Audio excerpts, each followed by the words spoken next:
Hugh, Managing Director at Equities Asset Management, joins us from Singapore. Hugh, good morning. Thank you for joining us. What is your tactical call across Asia? Is there risk aversion due to macro uncertainty in the region? I mean, our broad call and our broad portfolio exposure is still to be overweight Asia. It's still a very attractive place in which to invest. Our point is you can access it either direct through companies listed in Asia or indeed through companies listed in Europe, the US or wherever. I don't think one has to make clear black and white divisions between markets. What one has to make are clear black and white divisions between individual investments. So it's very different, say, investing in a European retailer selling to a sluggish European market and, say, a European consumer goods company like a Nestle with worldwide operations and fast growth emerging market operations. Hugh, hi, morning. So you recently stated that value has dried up in Asia. Is it time to book profits in Asia then? How have you altered your view when it comes to Asia? No, we haven't altered our view at all. We're still very comfortable with Asia. I think when one's looking at value within Asia, certainly over the next year or two, it's hard to argue there's great value, simply because there's not great earnings growth.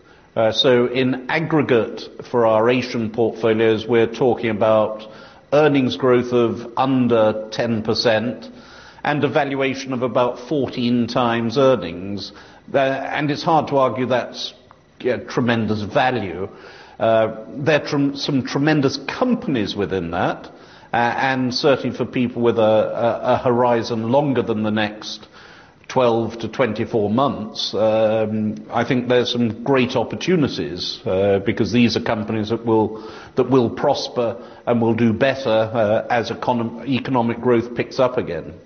At 14x aggregate forward earnings for the region, is it time to buy or do you expect more downside to the market, and are you sitting on some cash waiting for better entry points?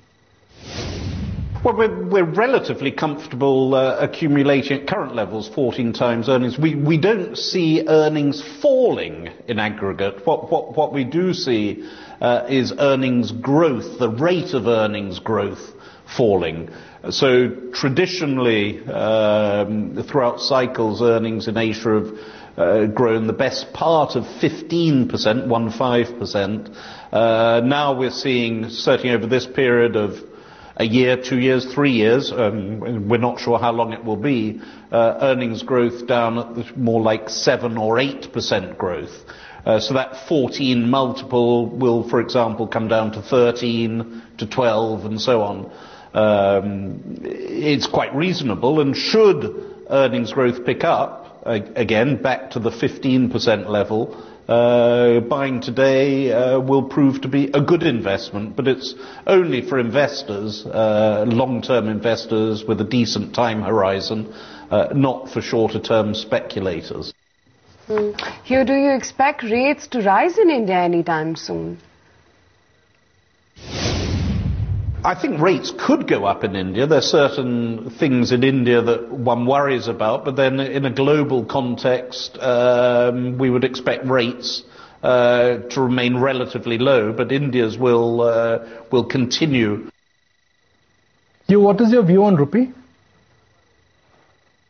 Well, we're hoping that we might see, contrary to what people are expecting, a degree of strength coming through in the currency after the weakness we've seen. But again, notoriously, the rupee and rates have been difficult to predict. Is it time then to buy metals? I mean, in India, Hindalco, Tata Steel, Coal India all seem to be now in the oversold zone. Yes, technically those stocks are oversold. I think for us the worry again is more one of quality of the actual companies, some of the political issues behind the companies. So we don't feel quite as comfortable there, and we feel more comfortable with certainly in a regional context, with the broader brush of the BHPs and Rios.